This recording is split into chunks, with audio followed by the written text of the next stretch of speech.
චෝටි වව් මේ ඉන්නේ අපේ ගෙදරට අලුතෙන් ආපු හිතවති. එයා තවත් හිතවතෙක් එක්ක නාව කැලේ ඉන්න මේ බාන්නකෝ. ඕන් ඈ මෙන්න මෙයා හිටියේ අන්න අර කැලේ ඉලු කෑල්ලේ. මෙයා ගිහිල්ලා දාලා මට පව් කියලා හිතුණා. පව් බලනකොට රැයට මෙයා මීට කලිනුත් එක්කෙනෙක් පැටව දැම්මා. එයා කෑවා කලවැද්දු රැයට ඇවිල්ලා. අයියේ දෙන්න අර යන්නේ යන්නේ ඕම් ඔතෙන් තියන්න. මෙයාත් ඒ කැලේ හිටියනම් කලවැද්දෝ කනවා. මම පව් කියලා කරනවා ගෙදර. එක්කරන ඇවිල්ලා බලනකොට යානේ කොළු පැටියෙක් කියන්නකෝ.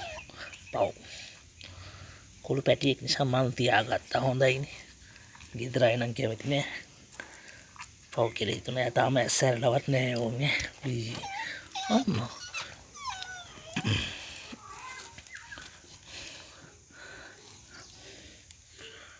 අම්මා අඬනවා ලයා ගන්න හදනකොට. චිච්චි බොණ්ඩානේ ඔයා. මේ ඉන්නේ. චූටි බෝනික්කා. ඔයි අරන් යන්නේ යන්නේ.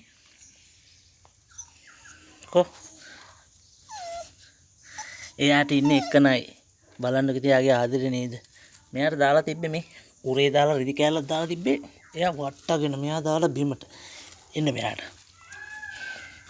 ඔතන ඉන්න. මෙහාට එන්න. උරු. ආමෙන්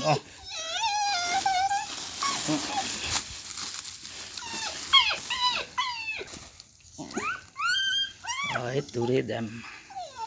ඔව්නේ.